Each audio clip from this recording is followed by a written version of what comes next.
Hello, welcome to the Illiterate Mediums. My name is Josh, and I just want to take a few moments here to tell you what this channel is going to be about, because we are going to be looking at movies, TV shows, books, all sorts of stories in ways you've never imagined. And just to dive in head first, I'm going to be using a movie to explain how we will be explaining movies on this channel. I am going to use Christopher Nolan's 2010 masterpiece Inception as a model for how we're going to look at movies. Now, Nolan did confirm to Entertainment Weekly magazine back in 2010 that the roles in Inception mirror the roles in the filmmaking process. Leonardo DiCaprio plays Cobb, who serves as the director. Arthur here is the producer. Ariadne, the one designing the mazes, she's the production designer. Tom Hardy plays Eames as the actor who takes on different roles, which is why we also see Tom Berenger play Eames for a while. Saito is the studio funding the entire project, while Fisher here is the audience. He's us. He's what everything is being done for. Now, I also added a few of my own. I think Youssef is kind of the writer. He's the one that gets everyone prepared for the dreams. Tom Berenger's character Browning is the censor board trying to restrict what you can and cannot watch. And Mal is the annoying person in the theater that keeps talking, is on their phone, and kicking the seats.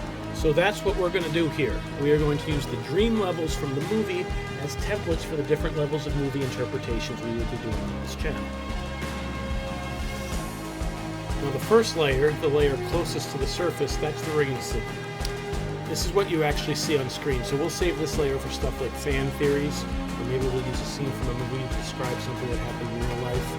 Or sometimes the movie is so great on the surface there's no need to dive any further. A true story like Spotlight would be a good example of this. The second layer, that's the floating hotel. This is where directors and writers like to hide stuff like Easter eggs, if there's two bits of dialogue at different parts of the movie that are actually connected, or a reference to a different work of art, like a reference to a book or a play or another film.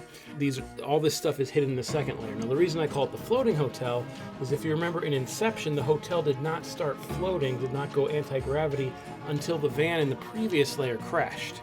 And so that's a way we can see how what happens in layer 2 affects what happens in layer 1 and vice versa.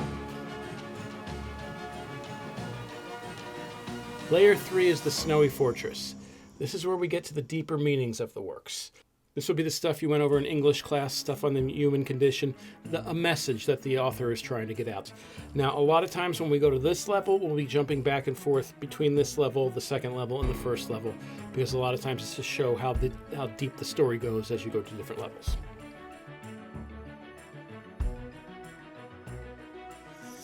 Now, all rules go out the window once we get to limbo.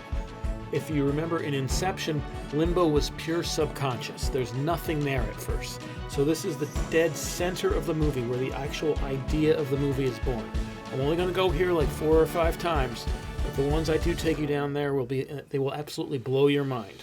Now, I know in Inception that the idea was actually planted in the snowy fortress, but it was planted within the safe that was within the snowy fortress. And the way I look at it, the interior of the safe was Fisher's limbo, and the limbo that I actually went into was Dom's limbo. But that's what I mean. The ideas are born in limbo, and I'll show you how they permeate out through the rest of the layers. So this chart here is how we are going to be looking at movies on this channel. Sometimes we go deep, sometimes not so deep, but it also shows that there are different ways to view a movie. You can see it at different levels, and everyone sees something a little bit different, and all of them are valid. Now, the other thing I want to talk about is the name of the channel. It's called the Illiterate Mediums because, well, the way we do analysis here is going to be a little bit illiterate. I'm not going to follow any literary analysis rules. I don't go through movies frame by frame. I don't look to see what an unreliable narrator is. I just look at movies from a different lens. The first full-length analysis I'm going to do on this channel is on Reservoir Dogs. In that analysis, I will take one scene and just twist it just a little bit, help you see it from a slightly different angle, and it will completely change not only how you see that movie, but how you see Tarantino in general. I'm really looking forward to that one. So if you haven't already, go ahead and hit that like button, subscribe to the channel, and turn notifications on. And if you're interested in more of this stuff, head on over to our Patreon channel, where there'll be more general discussions, a little bit of bonus content, and a lot more. Once again, my name is Josh. This is the Illiterate Mediums. I look forward to seeing you next video and taking you through all these levels.